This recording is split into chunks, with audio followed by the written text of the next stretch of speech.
തൊപ്പിയുടെ ഒറ്റ മണിക്കൂർ കൊണ്ട് അല്ലെങ്കിൽ ഒരു 2 സ്ട്രീമിംഗ് കൊണ്ട് 1 ലക്ഷം വോട്ടൊക്കെയാണ് കയറിയിരിക്കുന്നത്. അപ്പം അതൊക്കെ ഒരിക്കലും ഒരു എത്ര ലക്ഷം ഇങ്ങനെ ഒറ്റ മണിക്കൂർ 1 ലക്ഷം വോട്ട് മാറിയെന്നോ നമ്മളെ സപ്പോർട്ടിനോ?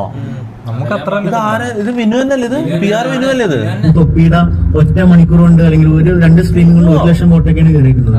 അപ്പം അതൊക്കെ ഒരിക്കലും ഒരു എത്ര ലക്ഷം PR കൊടുത്താൽ പോലും കിട്ടാത്ത ഒരു സപ്പോർട്ടാണ് ആൾക്ക് വേണ്ടി ചെയ്തത്. അപ്പം ആൾക്ക് വേണ്ടി അത്രയൊക്കെ ചെയ്യാൻ ആൾക്കാരുണ്ട്. എന്നിട്ടും അനുമോള് ജയിച്ചിട്ടുണ്ടെങ്കിൽ ഞാൻ എന്താ പറയാ, അത് ജനങ്ങളുടെ വിജയം.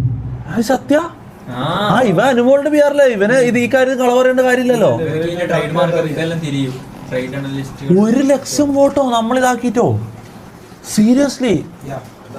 അങ്ങനെയാണ് മുത്തേ അടുത്ത ബിഗ് ബോസിലില്ലേ നമുക്ക് കുറച്ച് നേരത്തെ ഇറങ്ങാം, മനസ്സിലായി? നമുക്ക് ആരെയും സപ്പോർട്ട് ചെയ്യേണ്ടതെന്ന് വെച്ചാൽ നമുക്ക് തീരുമാനിച്ചിട്ട് ആദ്യം എല്ലാ ദിവസവും ഇത് കണ്ട് നമുക്കൊരു പ്രോപ്പർ ഇതാക്കിയിട്ട് ആദ്യം മുതലേ അവര് ജയിപ്പിക്കാനുള്ള മെമ്പറാക്കുവാണെങ്കിൽ മോനെ എല്ലാ കൊല്ലം നമുക്ക് ജയിപ്പിക്കാം. അതെന്താ അടുത്തല്ല ഞാൻ പോയില്ല എന്നുള്ളത് വേറെ കാര്യം.